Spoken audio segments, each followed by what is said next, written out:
Sorry, sir. Oh, thank you.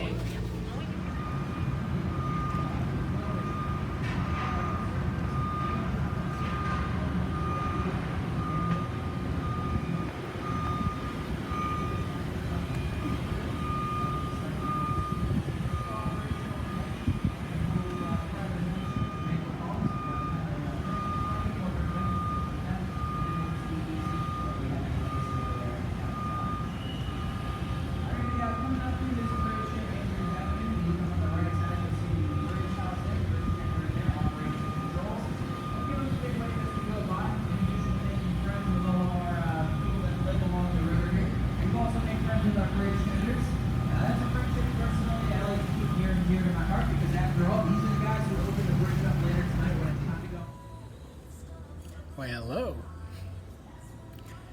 Well, if you can't tell right now, I'm in the train station here in Fort Lauderdale.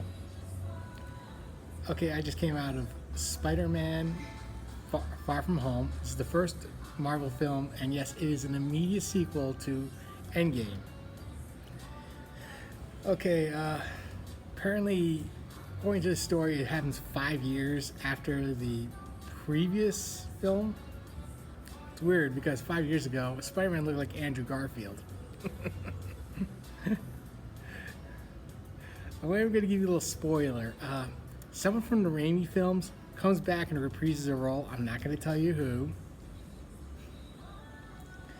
Okay, I like the fact that casted Jake Gyllenhaal because for Spider-Man 2, give me a second. For Spider-Man 2, Tobey Maguire got injured while filming Seabiscuit, and Jake Gyllenhaal was supposed to replace him. Luckily, the injury wasn't so bad, so Tobey Maguire reprised his role for Spider-Man 2. In this one, he plays Mysterio. I thought it was kind of interesting because they really did miss some psychedelic parts in it. Oh, by the way, if you like CGI in this if you really hate CGI, don't watch this film. There's a lot of CGI. Okay, as you can see behind me, a lot of construction going on. I walked around town all day. Oh, back to the film. I'm not gonna lie, there's a lot of plot holes. It happens in this film. Well, I'm gonna see if I can get a little more there. There's a lot of plot holes in this film, like some things that were supposed to be illusions apparently had actual real world destruction, and yeah, it kind of doesn't really make a lot of sense in that apparatus. I mean, there's one point where the villain could have killed Spider-Man just by, taking out a train.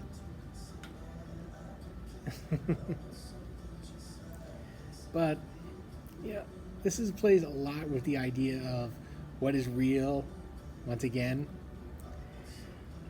and really what people want you to think is real. The cast, it's a Marvel film. They do an excellent job. The humor, it's Marvel. You pretty much expect it. Okay, now compared to these Spider-Man sequels, don't forget, each Spider-Man franchise has had a subsequent sequel. I'll go through my own history. The first place I watched Spider-Man was with Isler in the Nyack Mall, Palisade Center at the AMC. That was where I watched the first Raimi Spider-Man. The second one I watched in Monmouth Mall in Eatontown, New Jersey. Third one I watched in Brick Township, New Jersey. That was the end of Raimi's franchise. The first of the Andrew Garfield franchise I watched in New Brunswick. Then a subsequent sequel I watched in the Navy Pier in Chicago, Illinois. So people in Chicago, someone in Chicago must be going, I've been to that theater. And then comes a new theater. If you've seen my review, you obviously know it. That was one of the first places I did live from the parking garage. Interestingly enough, this is live from the train station. And yeah, I am in Fort Lauderdale.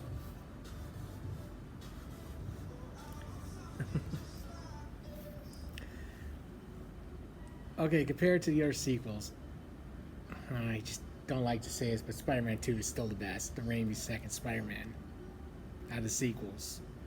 This is a very good sequel. I'm not gonna admit. I'm going to say it. It's just that.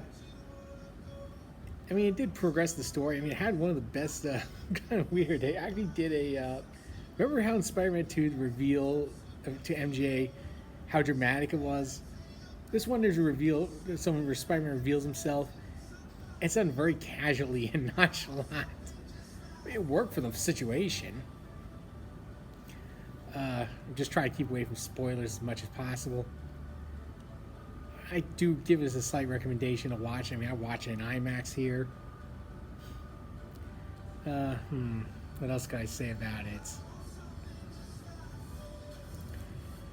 I mean, the guy played Ned once again isn't as annoying as he is in the previous film. I do like the fact that they sometimes switch locations. I'll say this: someone who's gone to Newark Airport plenty of times. When they shoot, like, it's obviously shot inside Newark Airport, but ironically at the ticketing counter for international arrivals. I find it kind of humorous because you see there's actually people checking in bags in the background. That's what always happens in international arrivals. I check my bags in. Coming right out of the plane, why not?